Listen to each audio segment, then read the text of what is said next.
Guys, if you enjoyed this video, don't forget to thumbs up the video. And if you're new to the channel, hit that subscribe button because I do make consistent boxing videos. At least I'm getting back into making consistent boxing videos. You know, I do appreciate the subscribers and I do appreciate the thumbs up because it really motivates me to want to keep making videos. You know, it makes me realize that people enjoy watching my content. You know, there used to be a part of me that used to believe that perhaps when Deontay Wilder and Anthony Joshua actually fought each other, perhaps Deontay Wilder might be able to steal some rounds against Anthony Joshua because he's faster on his foot speed, because he's the taller fighter, he has the longer reach. Perhaps if he was able to keep it long, he'll be able to steal some rounds. That's what I honestly used to believe.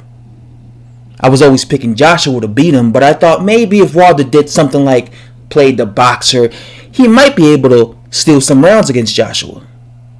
But you know, after watching Deontay Wilder's past two fights against Luis Ortiz and against Tyson Fury, it became very clear to me, abundantly clear to me, that Deontay Wilder has absolutely no chance against Anthony Joshua when it comes to winning rounds or stealing rounds.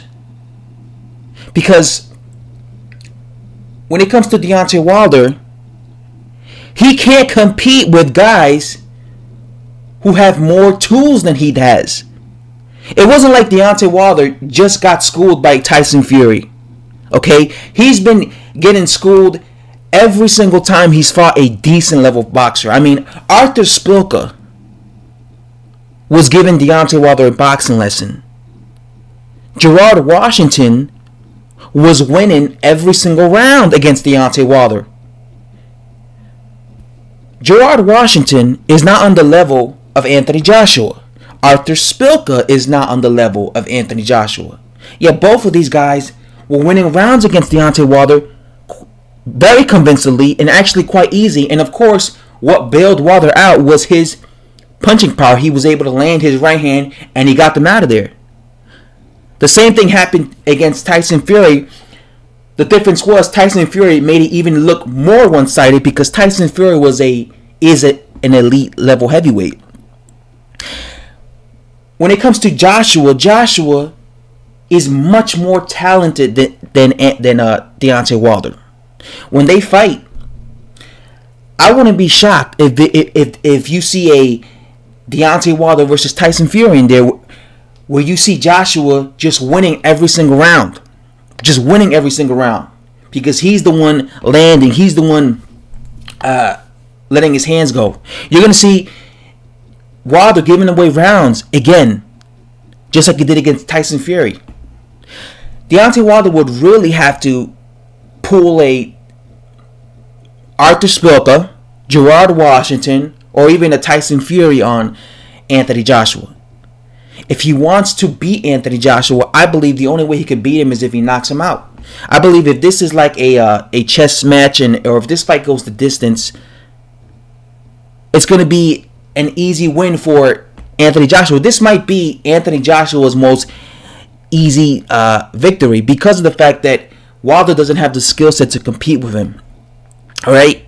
The only thing Anthony Joshua has to worry about against Deontay Wilder is the fact that Deontay Wilder is a very dangerous puncher. That's what he has to worry about. That's what any decent level boxer has to worry about when it comes to Deontay Wilder, is his very dangerous punching power. I've been saying this forever. Deontay Wilder is going to end up losing one day via decision because he just depends on his right hand. In boxing, you can't just depend on one thing because eventually a fighter and their trainers are going to figure out that you just depend on one thing. And they're going to realize, you know what, if we're able to take away that one thing you have, we're going to be able to beat you. And when it comes to Wilder, everybody has figured out, or at least every major elite fighter, I believe, has figured out that he depends way too much on his right hand. And if you're able to take away the right hand, you could win rounds against Deontay Wilder. It's really just up to you to not get hit with the right hand.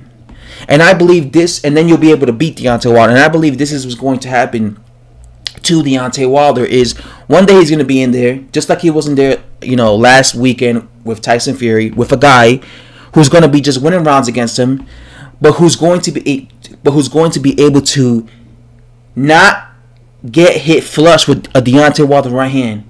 And that's going and the fight's going to go to the judges, and the guy is going to end up beating Deontay Wilder.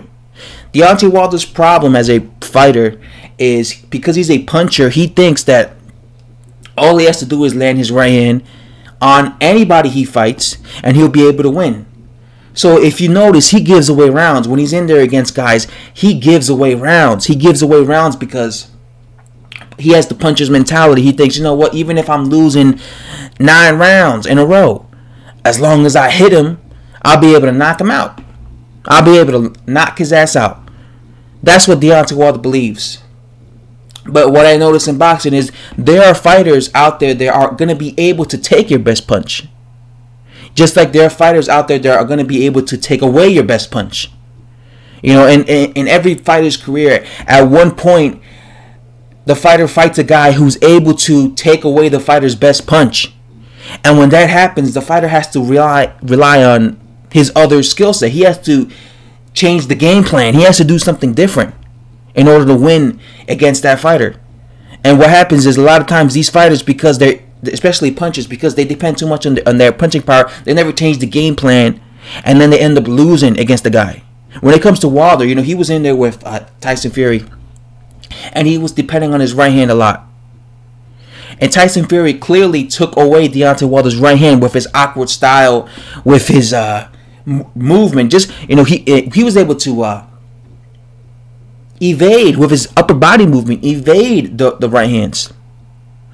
And what's crazy about that is Tyson Fury was inactive going into this fight, and he even at his worst. This is Tyson Fury at his worst. He was able to take away Deontay Wilder's right hand.